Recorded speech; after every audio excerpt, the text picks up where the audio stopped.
Let's see how we solve this radical equation. The square root of x minus 9 is equal to 9 minus the square root of x. We'll start by squaring both sides of the equation.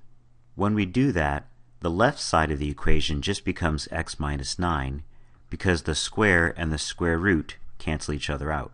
They are opposite operations. But the right-hand side is really a FOIL problem.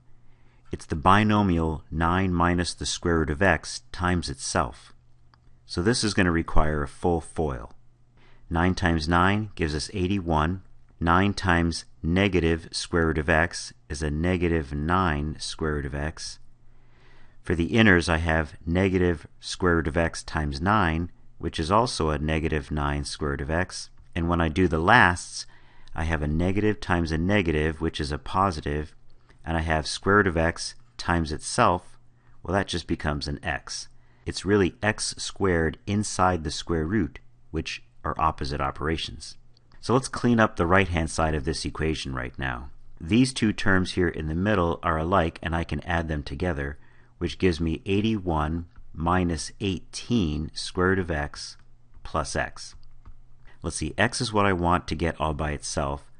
So at this point, we can subtract x from both sides of the equation, which makes x cancel out on both sides of the equation.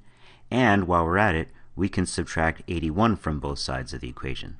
This gives us a negative 90 on the left side of the equation is equal to a negative 18 square root of x. How about at this point, we divide both sides of the equation by negative 18. If we do this, the left side becomes a positive 5, and the right side just becomes the square root of x, because the negative 18s cancel here, and a negative divided by another negative is simply a positive. 90 divided by 18 is just a 5. All right, I'm running out of room, so I'm going to scoot this up over here and finish off this problem. Let's now finally get our x by itself by doing the opposite of square rooting, which is squaring. If we square both sides of the equation, the left side becomes 25 and the right side becomes x. There's our final answer. Our final value for x is 25.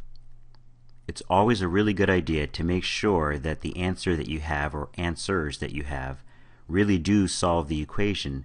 So I suggest you plug that 25 back into the original problem everywhere you see an x and verify that it solves the equation.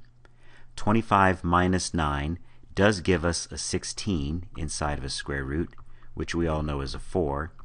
And if you put 25 inside of this radical here, that gives us the square root of 25, which is a 5.